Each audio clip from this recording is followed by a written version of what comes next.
Let's get sweaty. Hey guys, welcome to a Shenmue Dojo video. Today's video I will be talking about whether ININ Games could potentially take on Shenmue 4 on their own. Now the reason I've picked this video up is there's been a lot of talk within the Shenmue community. They'd love ININ Games to go and pick up Shenmue 4 and the future of the Shenmue series on their own.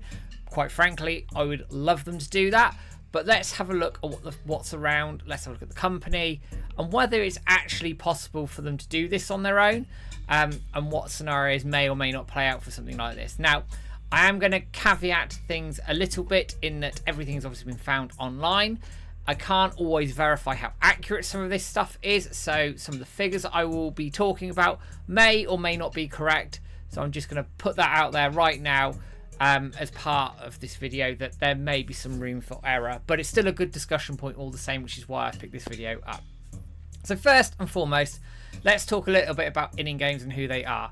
So ININ Games are owned by ININ Games, which I will talk about a little bit further on in this video.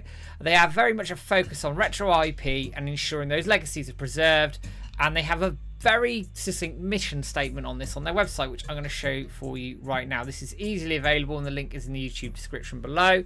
And you can see here they've been entrusted to bring many games, portfolio of timeless classics to gamers, from retro IP to brand new releases.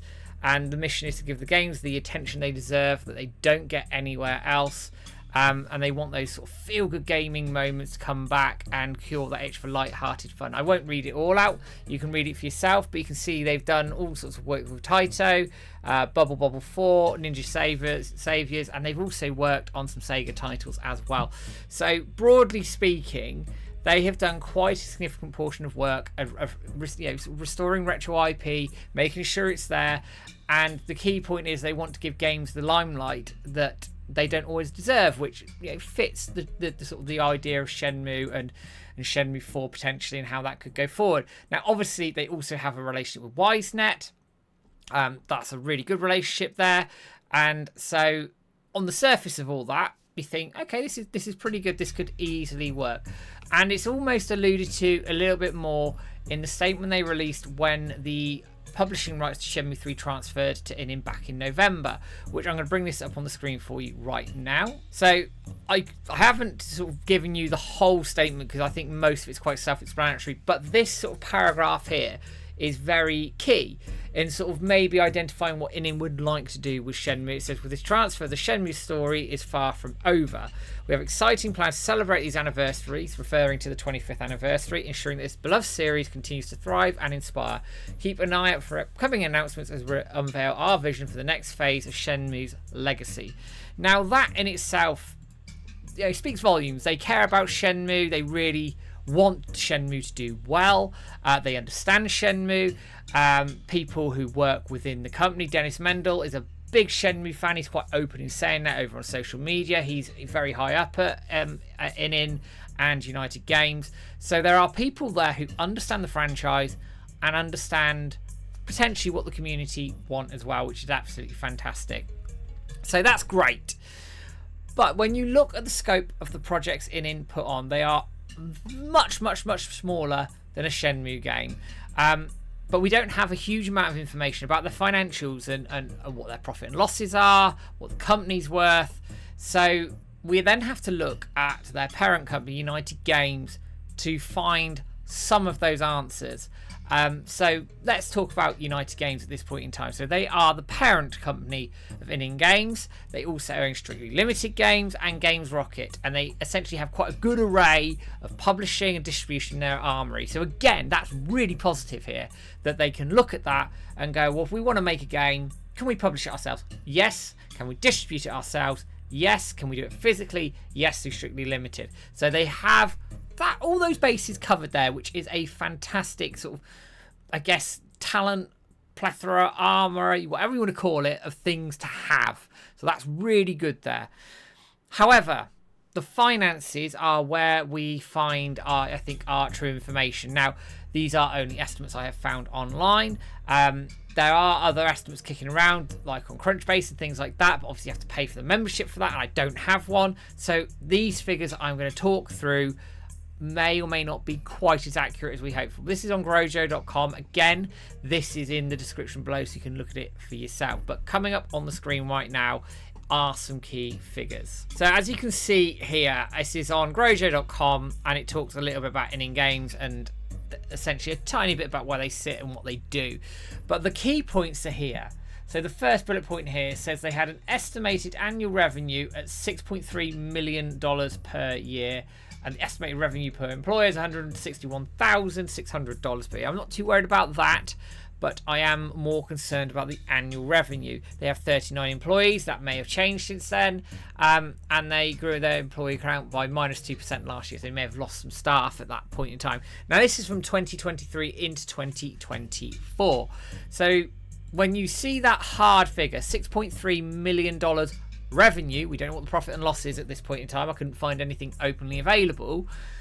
When you look at Shenmue 3's budget on its own, which was around $20 million, that's their revenue stream is less than half of that.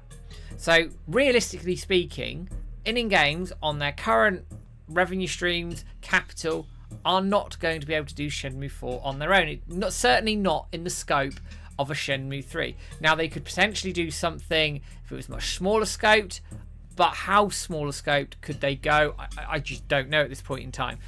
Either way, for me, it's then pointing to essentially a 2-case scenario. Smaller scope, which I've just talked about, or you look at sort of multi-investor, multi-partner deals to get something over the line.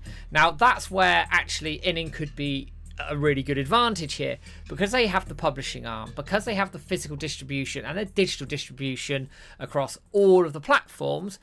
That takes out a lot of the stress. They can sell directly to consumer, which means you can make more money.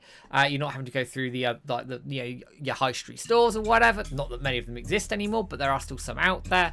And again, you can go to digital storefronts, and again, you make more money there because you're not taking out that physical sort of cost to distributing these to the high street retailers, and that's then applicable through the strictly limited stuff. Obviously, you then have to pay for the printing of the disc, etc. itself. So that could be potentially a way to attract investors, multi-partners into something like this. But looking at things on the surface and what is out there on the internet at the moment, and this comes, I guess, into my final thoughts as well, it is unlikely that they could do it alone. They are going to need some sort of multi-partner deal that everybody can agree on to get Shenmue 4 made, certainly within the scope of a Shenmue 3. That $20 million budget just as a round figure. Now you might be looking at budgets less than that if they use the 3 engine and you're a bit smarter with it potentially. Who knows?